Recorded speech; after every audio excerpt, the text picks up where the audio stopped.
নমস্কার বন্ধুরা, আমি মধুমিতা। আজকে আপনাদের সামনে আরেকটি রেসিপি নিয়ে চলে আসছি। সেটা খুব মজাদার রেসিপি। যেমন আমরা গলদা চিংড়ি খেয়ে থাকি, আর আজকে আমি গলদা চিংড়ির বদলে মিডিয়াম সাইজের যে চিংড়িটা হয়, এই চিংড়িটা আমি নিয়েছি। এটাকে আমি গলদা চিংড়ির মতো করেই করবো, মালাইকারি করে। আপনারা দেখুন আমি কী করে মালাইকারিটা করি। চিংড়ি মাছের উপর এখন আমি দিয়ে দেবো হলুদ গুঁড়ো। বন্ধুরা, আমি দিয়ে দিলাম পরিমাণ মতো নুন। চিংড়ি মাছগুলোকে মেখে নেবো, হলুদ লবণ দিয়ে মেখে নেবো।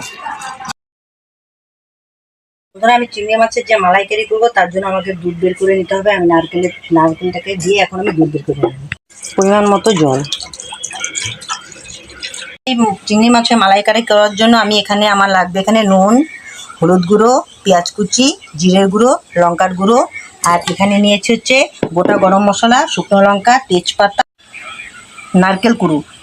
নারকেল কুড়োটাকে আমি এখন দুধ বানিয়ে নেব।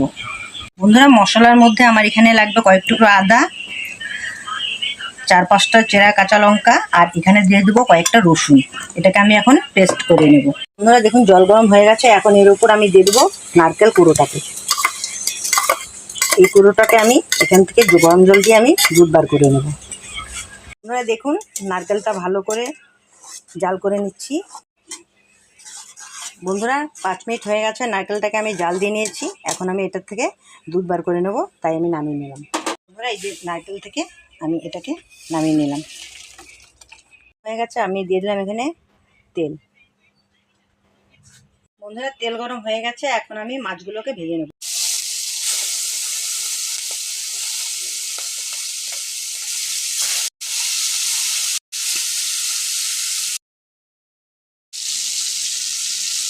বন্ধুরা, মাছগুলো আমি ভেজে নিয়েছি এক পাশে, এখন উল্টে নেব। আর চিংড়ি মাছ বেশি ভাজলে ভালো লাগে না বন্ধুরা, তাই আমি কম ভেজে নেব। বন্ধুরা, বেশি ভাজবো না, আমি অল্প ভেজে নিলাম।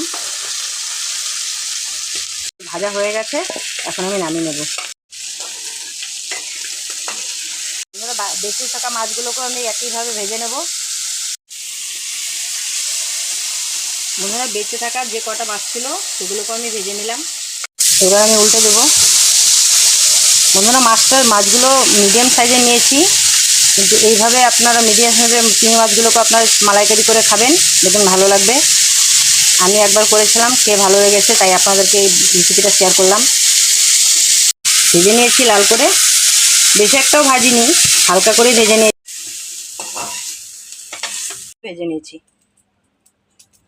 কড়াতে দিয়ে দেবো পরিমাণ মতো সরষের তেল। বন্ধুরা, তেল গরম হয়ে গেছে।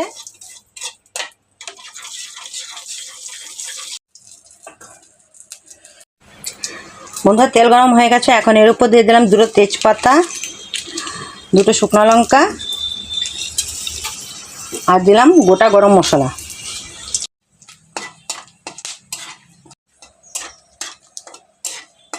দেবো কেটে রাখা পেঁয়াজ কুচি দিয়েছে।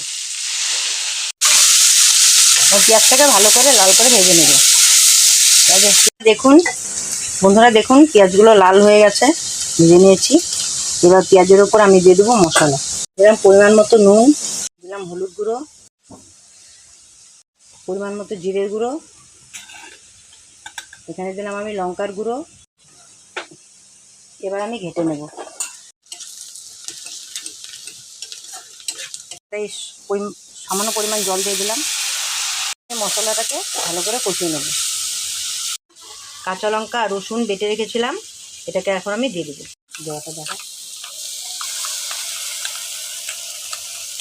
এর সাথে আমি মশলাটাকে কষিয়ে নেব। যে জাল করে রেখেছিলাম সেই নারকেলটার থেকে আমি এখন দুধগুলো বের করে নেব। নারকেলটার সঙ্গে দুধটাকে আমি ভালো করে চিপে নিয়েছি, এখন আমি ছেঁকে নেব। বন্ধুরা দেখুন, আমি এই নারকেলটা ছেঁকে আমি দুধগুলো বের করে নিয়েছি। মশলাটা ওইদিকে ভালো করে কষে গেছে। দেখুন মশলাটা খুব সুন্দরভাবে কষে গেছে। এখন এর উপর আমি দিয়ে দেবো নারকেলের দুধটাকে।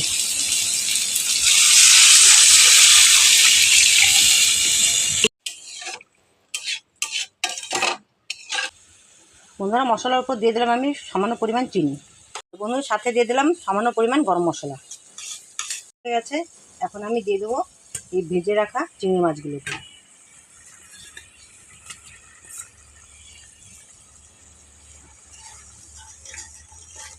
দেখুন বন্ধুরা,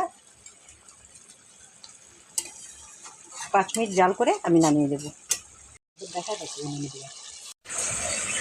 বন্ধুরা, এই যে আমি আজকে যে মিডিয়াম সাইজের যে গলদা চিংড়িগুলো করলাম, এই যে মিডিয়াম সাইজের গলদা চিংড়ি, এই চিংড়িগুলোকে আপনি যদি এইভাবে মালাইকারি করে খান দেখুন খুব ভালো লাগবে। কারণ হচ্ছে আমি বড় করেছি, ছোটো করেছি, আর আজকে মিডিয়াম সাইজটা করলাম।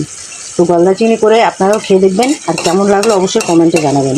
আমি একই সেম পদ্ধতিতেই করেছি, যেভাবে মালাইকারি করে গলদা চিংড়ি বা বাগদা চিংড়ি সেভাবে করলাম। আপনারাও ঠিক সেভাবে করে খাবেন, কেমন লাগে অবশ্যই কমেন্টে জানাবেন। বন্ধুরা, মিডিয়াম সাইজের গলদা চিংড়ি মাছের রেসিপি আমার হয়ে গেছে। এখন আমি নামিয়ে নেব। দেখুন বন্ধুরা, খুব সুন্দরভাবে হয়ে গেছে, গ্রেভিটাও খুব সুন্দরভাবে হয়ে গেছে। এখন আমি নামিয়ে নেব। বন্ধুরা, নামিয়ে নিলাম। বন্ধুরা, এই গলদা চিংড়ির মালাইকারি রেসিপি আপনাদের কেমন লাগলো অবশ্যই কমেন্ট করে জানাবেন। আর যদি ভিডিওটা ভালো লেগে থাকে তাহলে অবশ্যই লাইক, শেয়ার, সাবস্ক্রাইবটা করে দেবেন। আর আমার হচ্ছে ফেসবুকে গিয়ে আমার পেজটাকে ফলো করে দেবেন। আর ভালো থাকবেন, সুস্থ থাকবেন, আর দেখা হচ্ছে নেক্সট ভিডিওতে। আর যদি আপনারা এরকম রেসিপি পেতে চান তাহলে অবশ্যই আমাকে কমেন্টে জানাবেন।